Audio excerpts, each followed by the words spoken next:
Bharatiya Janata party पूर्णकालीन सभापति आज नितिन नवीन आज नॉमिनेशन भरवा जाऊँगी। तबे ये बाबद आम अधिक आलोचना करवा आम सहित सांसद प्रताप षडंगी जोड़ी होती। प्रथम ओटीवी को स्वागत करुच्ची। आज जो भाव में आपणकर पार्टी पक्षर जो भाव में प्रस्तावक मैंने आसी पहुंची आउ कि नॉमिनेशन भरवे नितिन नवीन तो किभली प्रक्रिया रही बर्तमान सुधा कौन सब प्रक्रिया सर दिन दुईटा बेलू नॉमिनेशन दाखल हो प्रक्रिया दुईटा रु चार्टा चलो चार्टे जांच हो 5टा सुधा नामांकन पत्र प्रत्याहार समय अच्छी 6:30 नामांकन सूची घोषणा हम आसंता काली फलाफल घोषणा हम जदि एकाधिक नामांकन पत्र हुए ताले निर्वाचन हो। भारतीय जनता पार्टी हूँ पूरा देश में एकमात्र पार्टी जार आंतरिक लोकतंत्र अच्छी बूथ स्तर राष्ट्रीय स्तर पर्यंत कार्यकर्ता माने नेता को बाछी था नॉमिनेशन हुए से सबु स्तर में जो लोकतांत्रिक पद्धति निर्वाचन होती से हम आ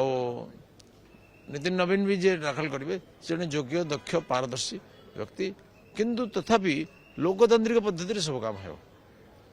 कहुचे 30टी प्रस्तावक सीट रही सब राज्यर पदाधिकारी माने उपस्थित रोचते प्रथम प्रस्तावक भाव में प्रधानमंत्री नरेंद्र मोदी दस्तखत रही सेमती व्यवस्था हो पारे सब राज्य आसछन्ति कार्यकर्ता माने प्रस्तावक समर्थक हो पारे। तो नितिन नवीन जड़े युवक एवं तांकर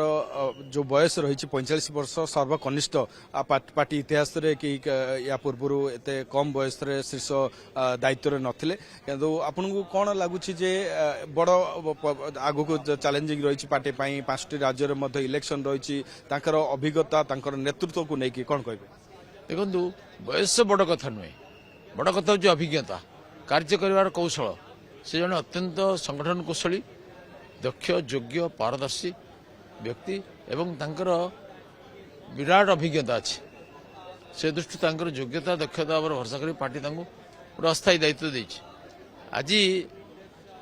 जदि तांकर सपक्ष अधिक मत आसला से निर्वाचित हेबे हेले ता आनंदर विषय हम भारत पृथ्वी सब युवा देश इटी जड़े युव नेतृत्व जे आसबे बहुत भल कथा है। ये युवक मान को उत्साहित कर देश गठन में से भूमिका को सुनिश्चित कर नुआ राष्ट्र नवनिर्माण प्रेरित कर। तो निकट भविष्य 5टी राज्य में निर्वाचन रही ये निर्वाचन को किभली भाव नितिन नवीन तांकर दायित्व सहित निभेबे एवं कौन तांकर कार्यक्रम रहिबो कौन अनुमान कर निर्वाचन सरू पार्टी भरसा करछि। एबे प्रथम कथा होछि पार्टी ये पार्टी गोटे कलेक्टिव लीडरशिप कथा व्यक्तिगत कथा नुहे संगठन सब काम करे सुतरां आम किसी आशंका नहीं जे नितिन नवीन किसी करें कि नितिन नवीन बहुत भल भाव करें आम देखीचु सुतरां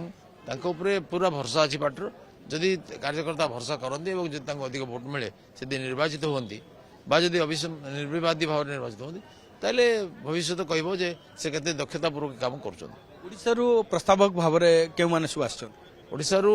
बहुत आसछन्ति को माने प्रस्ताव समर्थक हे से लिस्ट चूड़ांत होची ओडिसा राज्य सभापति आसछन्ति मुख्यमंत्री आसबार अच्छी 2 जन डेप्यूटी चीफ मिनिस्टर आसछन्ति ओडिसा एमपी के जन आसछन्ति अभिमन्यु सेठी आसछन्ति सुकांत पाणिग्राही आसछन्ति बलभद्र माझी आसछन्ति अनिता पट्टनायक आसछन्ति आउ ता छड़ा अन्य कार्यकर्ता बहुत संख्या आसछन्ति सुकेश ओराम आसछन्ति 4 जन जाक निर्वाचन अधिकारी आसछन्ति बहुत लोग आसछन्ति ओडिसा। बहुत बहुत धन्यवाद निश्रा देखो पार्टी पक्षर नितिन नवीन को जो भाव में प्रेजेंट करा जाउछि एवं आउ कि मध्य नॉमिनेशन एवं ता परवर्ती पर्याय जहाँ कहुचे नॉमिनेशन रे केवल नितिन नवीन ही से रोचते आउ कहीं एथर प्रतिद्वंदिता करूना एक प्रकार आम कहीपर औपचारिकता रहा आसंता